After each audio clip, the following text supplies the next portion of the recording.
I still remember the first time reading the letter by Martin Luther King, written to the local clergymen from the Birmingham jail. I remember the emotion and sympathy I felt on how I can only imagine the feeling of discrimination the African American community must have felt at the time. I figured at the present time, in the 90s, when I read it, especially in the United States, that we were far past any forms of discrimination towards a person or a group of people. I was naive and quite mistaken in the claim of understanding I held in people, but that was just how I was raised. My parents taught me to be understanding and accept everyone around me, because we all share this great planet and we were all the same. As much as I would like to honor one individual, there are far too many to choose from.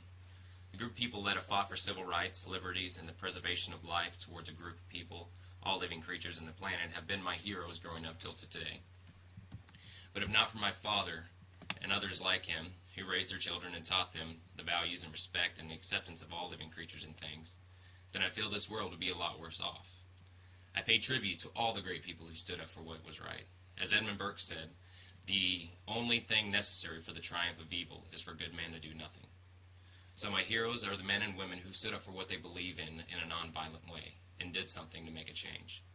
Men and women like Jimmy Lee Jackson, who on February 18, 1965, took part in a peaceful march in Marin, held to protest the arrest of fellow African American James Orange, a field secretary for the Southern Christian Leadership Conference. However, even nonviolent demonstrations were opposed by segregationists who held power in Alabama at the time.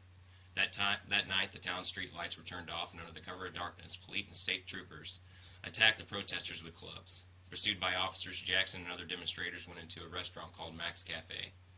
There, Jackson was shot in the stomach by James Bernard Fowler, a state trooper. Witness recounted that Jackson had been protecting his mother, an 82-year-old grandfather, from the troopers. Fowler claimed to be acting in self-defense, trying to keep Jackson from grabbing his gun. This was one act for the protests in March that happened in Selma, Alabama. There were also women like Susan B. Anthony, who were willing to take ridicule and jail time and punishment for what they believed to be a wrong done upon people. She was a female in the 1850s and on, leading the way in radical thoughts that was dealing with women's suffrages and anti-slavery petitions. She started having petitions at the age of 16, which is a very brave thing to do in the late 1800s. There are just a couple of the greatest and bravest people I have ever learned or read about.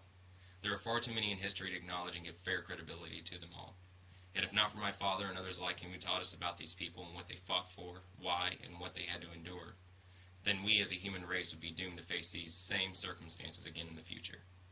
It is evident that racism and persecution of someone for their beliefs, race, gender, and or sexual orientation is still prevalent in today's world. Whether it be a wrongful and high incarceration rate of the African American population in the United States, to the unjust gay laws that are allowed in some states and countries and are currently trying to be passed presently, to the unequal pay of women compared to men and the overall inequality of wealth in this country. There are people who are stepping up to the plate and taking a stand. If it was not for these individuals, then the makeup of this world would be very different. And that, my friend, is a place I wouldn't want to live. From the civil rights leaders who fought and are fighting for gay, women, and black rights, to the multitude of Native American tribes fighting to keep their lands clean and protected from the Keystone XL pipeline, to Jane Goodall and others like her for risking their lives to protect other living creatures that don't have a voice.